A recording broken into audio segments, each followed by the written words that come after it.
The Vine Center. It's hosted a number of great players during its life, one of the first being a young man named Julius Nwosu. Julius would go on to have a great career, playing with the likes of David Robinson, Dennis Rodman, but his is a story that might never have happened. You see, Julius is from a small rural village in Nigeria, and you might be surprised to know that basketball wasn't even his first sport. Volleyball was first. I played volleyball with my brother.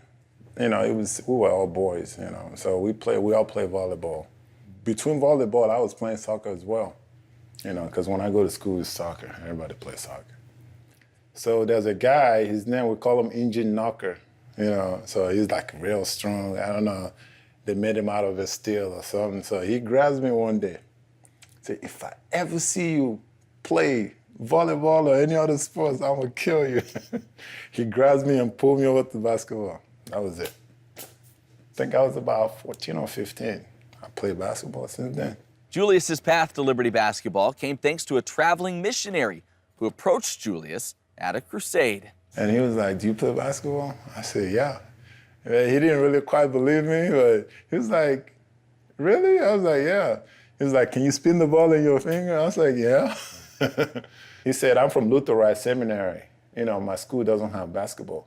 But I used to be at Liberty University, and they have a good program. I would like you to go there.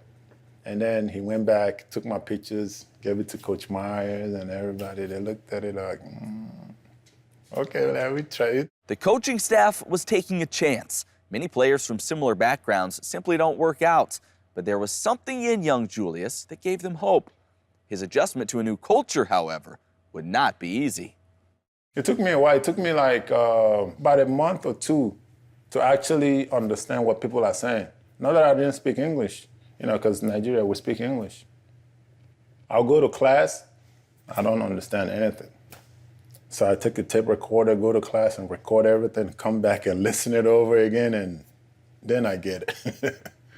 Yeah, it happened for like 2 months. And then I remember after 2 months, I walked into the Moss Hall, and the guy was talking. It looked like my ears were open. I was like, I can understand everything he's saying. But the language wasn't the only adjustment he would need to make. American basketball was a little bit different than the style he was used to playing, and he would be forced to sit out his first year at LU. But that's when a classmate would invite him to play in a city league. Who knew that games in a small local gym would end up changing the trajectory of his career? So every evening he picks me up, and I'll go there and I'll play.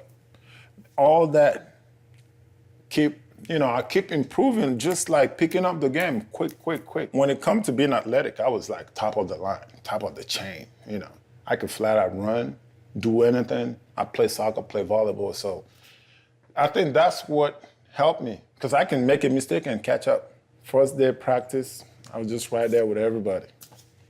But at first I was, like every day I worried. Like I said, I go to that small chapel, I pray all the time. I was like, God, man, they're gonna kick me out.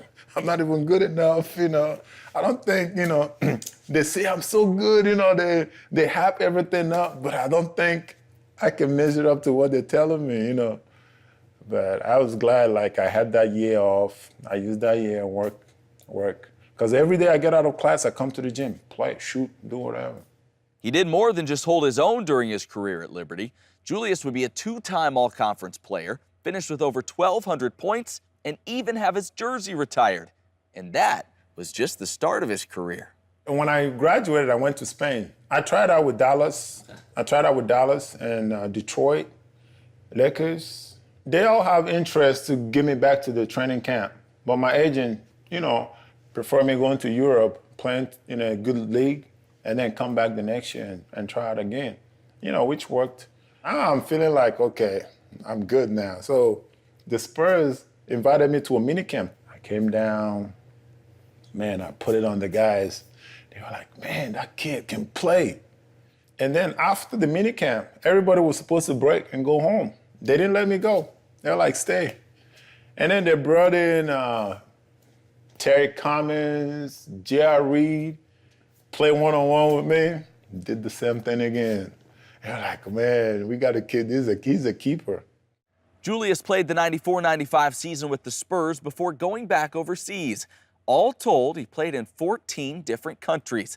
These days, he's living in Houston, Texas, retired from basketball, but not from sports entirely. He's now in a regional soccer league playing with teammates from his home country of Nigeria. I was glad to be a member on the team. And I've 2 seasons I played. I led the team in highest goal scoring, the league, not even the team, the league. So, fun playing. Yeah, we won the championship 5 times in a row, 5 straight. Yeah, everybody panicking. Oh, maybe you guys should go find a different league because they're so much better than everybody. Julius's career may have begun on this court, but it's the lessons he took with him when he left that truly make him a champion and make him one of the greatest to ever don the Liberty uniform.